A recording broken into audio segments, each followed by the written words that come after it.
confused feeling, he declared, with a desperate effort at self control. "You said that some believe this. Then there must be others who do not. What do they say?" "Nothing. They simply feel as you do. They see no reason for the act and no evidence of her having meditated it. Her father and her friend insists besides that she was incapable of such a horror. The mystery of it is killing us all, me above others, for I've had to show you a cheerful face, with my brain reeling and my heart like lead in my bosom." She held out her hands. She tried to draw his attention to herself, not from any sentiment of egotism, but to break, if she could, the strain of these insupportable horrors, with so short a time before hope sang and life revelled in reawakened joys. Perhaps some faint realization of this reached him, for presently he caught her by the hands and bowed his head upon her shoulder, and finally let her seat him again, before he said: "Do they know of my interest in this?" "Yes, they know about the two O.B.s." "The two!" He was on his feet again, but only for a moment. His weakness was greater than his will power. "Orlando and Oswald Brotherson," she explained, in answer to his broken appeal. "Your brother wrote letters to her as well as you, and signed them just as you did, with his initials only. These letters were found in his desk, and he was supposed for a time to have been the author of all that were so signed, but they found out the difference after a while. Yours were easily recognized after they learned there was another O.B. who loved her." The words were plain enough, but the stricken listener did not take them in. They carried no meaning to him. How should they? The very idea she sought to impress upon him by this seemingly careless allusion was an incredible one.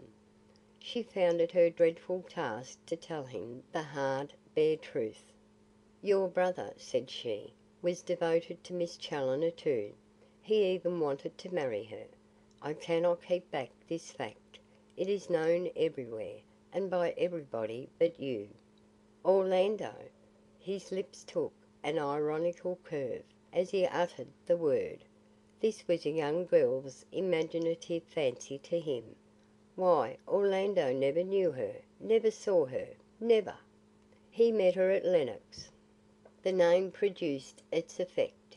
He stared, made an effort to think, repeated Lennox over to himself, then suddenly lost his hold upon the idea which that word suggested, struggled again for it, seized it in an instant of madness, and shouted out: "Yes, yes, I remember. I sent him there," and paused, his mind blank again. Poor Doris, frightened to her very soul, looked blindly about for help, but she did not quit his side. She did not dare to, for his lips had reopened. The continuity of his thoughts had returned. He was going to speak. "I sent him there." The words came in a sort of shout. "I was so hungry to hear of her, and I thought he might mention her in his letter." Insane! Insane! He saw her, and what's that you said about his loving her? He couldn't have loved her. He's not of the loving sort. They've deceived you with strange tales. They've deceived the whole world with fancies and mad dreams. He may have admired her, but loved her? No! Nor, if he had, he would have respected my claims. He did not know them. A laugh. A laugh which paled Doris's cheek. Then his tones grew even again. Memory came back, and he muttered faintly: "That is true. I said nothing to him. He had the right to court her, and he did. You say, wrote to her, imposed himself upon her, drove her mad with importunities. She was forced to rebuke. And what else? There is something else. Tell me. I will know it all."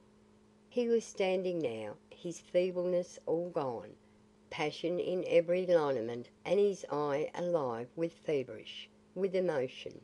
"Tell me," he repeated, with unrestrained vehemence. "Tell me all. Kill me with sorrow but save me from being unjust." He wrote her a letter. It frightened her. He followed it up by a visit. Doris paused. The sentence hung suspended. She had heard a step, a hand on the door. Orlando had entered the room. Chapter 32